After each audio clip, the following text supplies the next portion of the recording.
Bienvenidos a la economía de DW. Soy Juliana González. Se cumplen 3 años del mandato de Gustavo Petro en Colombia. Los resultados económicos hasta el momento son satisfactorios en algunos aspectos, como la inflación y el desempleo. Pero a los analistas les preocupa el elevado gasto que generó una subida en el déficit fiscal y el aumento de la deuda pública. Este 7 de agosto marca el último año de gestión del primer presidente de izquierda en la historia de Colombia. El primer presidente de izquierda de Colombia entra en su último año de gobierno con lo que parece un saldo positivo en la agenda social. El desempleo cayó en junio pasado al 8,6%, 2 puntos menos que el 10,6% que recibió al asumir, según los datos del organismo de estadística. Además, el mandatario celebró recientemente una reforma laboral que incluye mejores remuneraciones a las horas extras, los domingos y feriados, entre otros puntos. Porque esta ley es para cumplirla, es la ley de la justicia social, es la primera ley del Estado social de derecho que con las otras 3 reformas creo que empieza a construirse por fin. Pero también hay sombras en lo laboral. El presidente de la Asociación de Empresarios, Bruce McMaster, advierte que la mayoría del trabajo que se genera es irregular. Entre marzo y mayo, Colombia alcanzó una tasa de informalidad del 55,9%. Por el contrario, un punto que puede destacar Petro es la caída de la inflación. El mandatario recibió el país en 2022 con una tasa del 10,8% y en estos 3 años la ha bajado al 4,82%. La economía, en cambio, estaría creciendo este año un 2,5% según la CEPAL y se ubicaría por encima de la media regional. Entre los desafíos, el FMI advierte que el déficit fiscal representó el 6,7% del PBI en 2024. Los críticos advierten que Petro abusó de la cláusula de escape de la regla fiscal y que el gasto está por encima de los niveles previos a la pandemia. Asimismo, la deuda pública ascendió al 61,2%. Petro entra en la recta final con algunos indicadores positivos y con desafíos difíciles de resolver en solo un año. 3 años del gobierno de Gustavo Petro, y para analizar el tema invitamos a Luis Fernando Mejía, director de FEDesarrollo, Centro Colombiano de Investigación Económica y Social. Señor Mejía, muchas gracias por haber aceptado nuestra invitación. En Colombia había mucho temor por la llegada del primer gobierno de izquierda. En lo económico, señor Mejía, ¿cuáles fueron los principales aciertos? Yo diría que hay una recuperación del crecimiento económico. Recordemos que en Colombia, luego del 2022, que fue un año extraordinario en materia de crecimiento, cuando arranca el gobierno de la administración Petro, el crecimiento fue muy bajo, un estancamiento prácticamente de apenas el 0,6% fue el crecimiento en ese año. Luego, en el 2024, el año anterior, aumenta un poco el crecimiento y cerramos en Colombia con un crecimiento del 1,6%. Superior a lo que se había observado justamente en ese primer año de la administración. Y ya este año, en el primer trimestre, hemos tenido un crecimiento del 2,7%, que es justamente el pronóstico que tenemos desde FEDesarrollo sobre el crecimiento para el año completo. Así que hay una recuperación del crecimiento, todavía no en el crecimiento a largo plazo de Colombia, que es alrededor del 3,5%, pero pues una recuperación al fin y al cabo. También destacaría la recuperación del empleo. El empleo en los primeros 6 meses del año creció por encima del 3%. La tasa de desempleo, que el año anterior superó el 10% en Colombia, ya está cercana al 9%, lo cual también es una buena noticia en el contexto de un país que ha tenido infortunadamente tasas de desempleo estructuralmente altas. Y finalmente también destacaría la reducción de la inflación, que no solamente una función del gobierno, sino por supuesto en general del Banco Central de Colombia, el Banco de la República, pero también un descenso importante en ese frente. La inflación en Colombia en marzo del 2023 superaba el 13% y el último dato que tenemos, que es el del mes de junio de este año, la inflación estaba ya por debajo del 5%. Así que esos 3 elementos los destacaría como favorables: recuperación del crecimiento, mejoras en el empleo y también la reducción de la inflación. Señor Mejía, no todos son logros, por supuesto, en este gobierno. Usted ha mencionado anteriormente en una columna que el gobierno Petro se enfrenta a lo que ha denominado una tormenta fiscal y sequía de inversión. ¿Cómo define usted esos desafíos y brevemente qué puede hacer el gobierno para conjurarlos? Así es, a estas noticias buenas que acabamos de comentar se agregan dos elementos muy preocupantes. El primero, un enorme desequilibrio fiscal.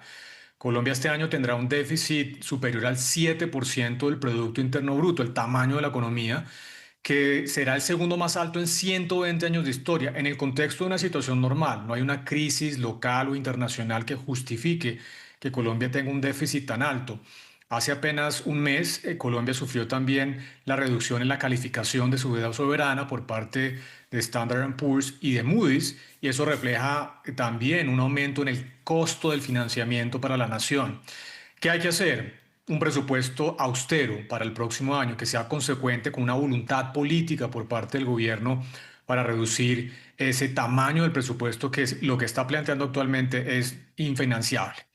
Y el segundo punto tiene que ver con el comportamiento de la tasa de inversión. La inversión es fundamental porque es el motor del crecimiento de largo plazo de cualquier país. Colombia este año tiene una tasa de inversión de apenas el 16% del Producto Interno Bruto. Típicamente nuestra tasa de inversión de largo plazo es del 22%. Ha caído en 3 puntos porcentuales la inversión, en parte por la incertidumbre en la política económica, el cambio en las reglas de juego, la poca disposición del gobierno para permitir que el sector privado haga su tarea. Si no se corrige eso, pues naturalmente la economía colombiana no va a crecer más del 2,5, 2,7%. Así que ese es el otro reto fundamental, cómo entregarle a la próxima administración una economía que crezca más rápido y que además no esté en la situación fiscal que está infortunadamente actualmente. Grandes desafíos en esta recta final. Luis Fernando Mejía, director de Fedesarrollo, muchas gracias por estos análisis. Gracias a ustedes por la invitación. Un feliz día para todos. Gracias. Y este jueves entraron en vigor los aranceles de Donald Trump a las importaciones procedentes de decenas de países. Las empresas que importan productos extranjeros a los Estados Unidos tendrán que pagar nuevos impuestos que oscilan entre el 10 y el 50%, mientras que algunos países como Reino Unido consiguieron negociar una rebaja, otros como Brasil se enfrentan a gravámenes mayores. Este mapa muestra el alcance de los aranceles a los que se enfrenta ahora el comercio internacional. Trump y sus partidarios afirman que las medidas ayudarán a Estados Unidos a reequilibrar su déficit comercial y a recuperar puestos de trabajo para el país. Sin embargo, los economistas sostienen que los costes se trasladarán finalmente a los consumidores, lo que podría frenar la inversión en los Estados Unidos. Y hasta ahora repasamos en formato breve otras noticias del día. La acción de Intel cae 3% en Wall Street después de que el presidente Trump pidiera la renuncia del gerente de Intel, Lip-Bu Tan, a quien acusa de tener conflictos de intereses por su relación con China. Tan, de origen malayo, está a cargo de una reestructuración en la fabricante de chips estadounidense para hacerla más competitiva en la carrera por la inteligencia artificial, tras varios años de ventas bajas y recortes de personal. El economista Stephen Miran, jefe del Consejo de Asesores Económicos de la Casa Blanca, asumirá hasta finales de enero la vacante dejada en la Reserva Federal por la economista Adriana Kugler, la primera mujer de origen latinoamericano en ocupar esta distinción, quien renunció de manera inesperada el pasado viernes. Stephen Miran ha mantenido una postura crítica con el desempeño del presidente de la Reserva Federal, Jerome Powell, quien termina su periodo en mayo. Y el gigante chino del comercio electrónico, JD.com, adquirió el 57% de las acciones del consorcio alemán Ceconomy, propietario de las cadenas de tiendas de productos electrónicos MediaMarkt y Saturn. La operación, de ser aprobada por Bruselas en 2026, permitirá a JD.com tomar el control de más de 1.000 tiendas en varios países de Europa y competir en el creciente negocio del comercio electrónico con Amazon, el gigante estadounidense que domina el sector en los principales mercados del continente y en Reino Unido. Organizaciones sindicales de Argentina marcharon este jueves en el Día de San Cayetano, patrono del trabajo, para protestar contra las políticas de ajuste económico del gobierno del presidente Javier Milei y sus efectos sobre las fuentes de empleo y los salarios. Según datos del Centro de Economía Política Argentina, desde que Milei asumió la presidencia a finales de 2023, Se han perdido 15.557 empleos y 237.445 puestos de trabajo registrados. Bendice estas herramientas, bendice a cada uno de los trabajadores y a quienes buscan trabajo. El frío de agosto no los detiene. Algunos pasan la noche frente a las puertas, otros llegan de rodillas. Todos hacen largas colas para pedir al santo pan y trabajo. Cada 7 de agosto, miles de fieles se congregan en la Basílica de San Cayetano en Buenos Aires. Y desde hace 10 años, la marcha que une el santuario del barrio de Liniers con Plaza de Mayo se ha transformado en un termómetro social. Muchos movimientos, digamos, sociales, políticos, adhieren mucho por el símbolo que tiene San Cayetano en relación al trabajo. La movilización por Avenida Rivadavia buscó este jueves visibilizar sectores de la informalidad que crecieron cuando se estancó el trabajo registrado.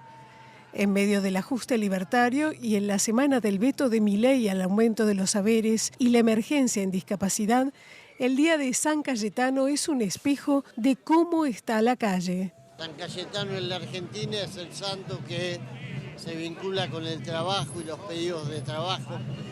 Y hay una cosa que hoy falta en la Argentina y es el empleo digno. También hay quienes se acercan a agradecer. Y vengo más por agradecer por trabajo para mis hijos y salud. Con fe o sin ella, en Buenos Aires, la estampita de San Cayetano con la espiga de trigo y el niño Jesús es habitual en comercios y taxis, para que no falten el pan y el trabajo. Que así sea, y así llegamos nosotros al final de la economía. En nombre de todo el equipo de noticias de Deutsche Welle en Berlín, gracias por elegirnos y nos vemos en la siguiente emisión.